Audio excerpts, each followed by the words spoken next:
Hinahanap ang lumang kasulatan, ang utos na minsan iniwan,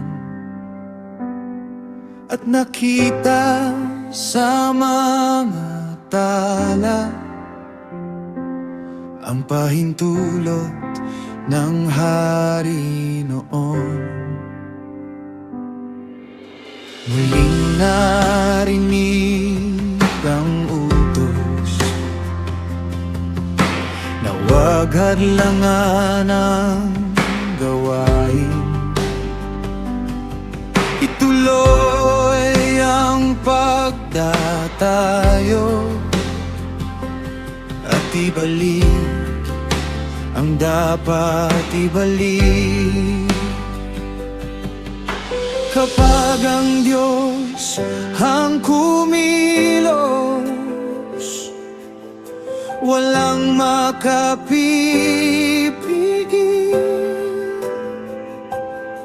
Ang pintuang minsang nagsara, muli niyang bubuksan.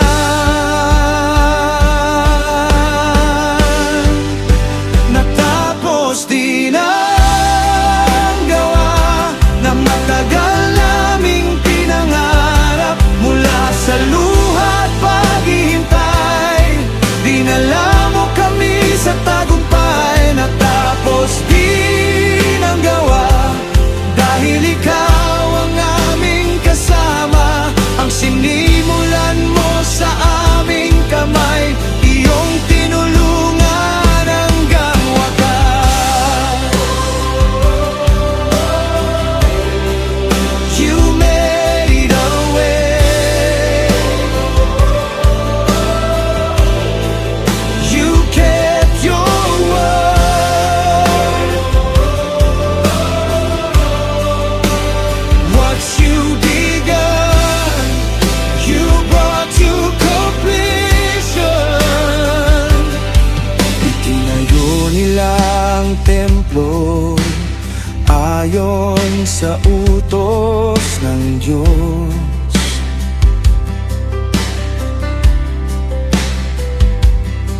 At sa tulong ng mga propeta,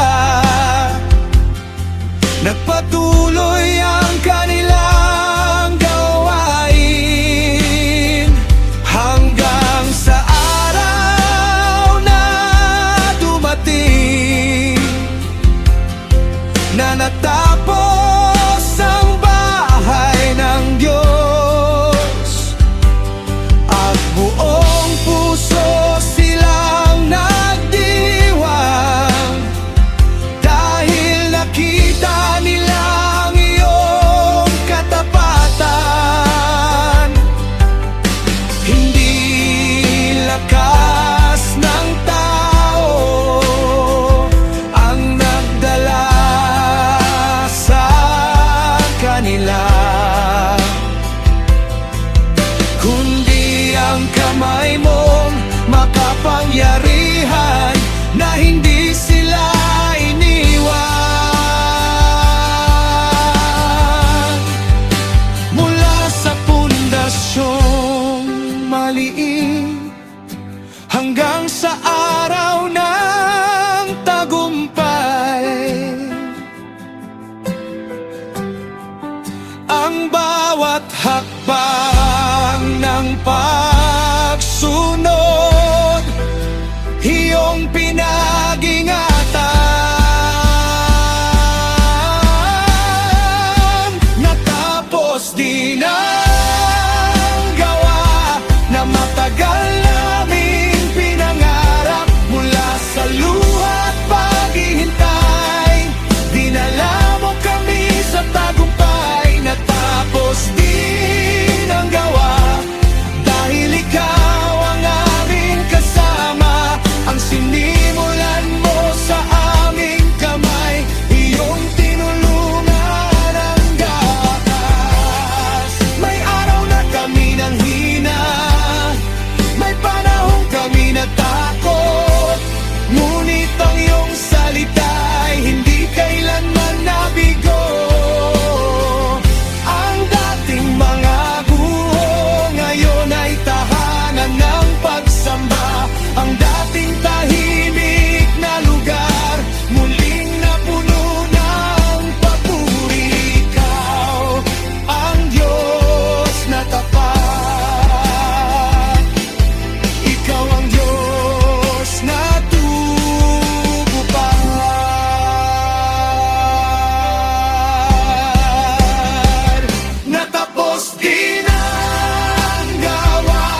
ang dating buho. Muling tumayo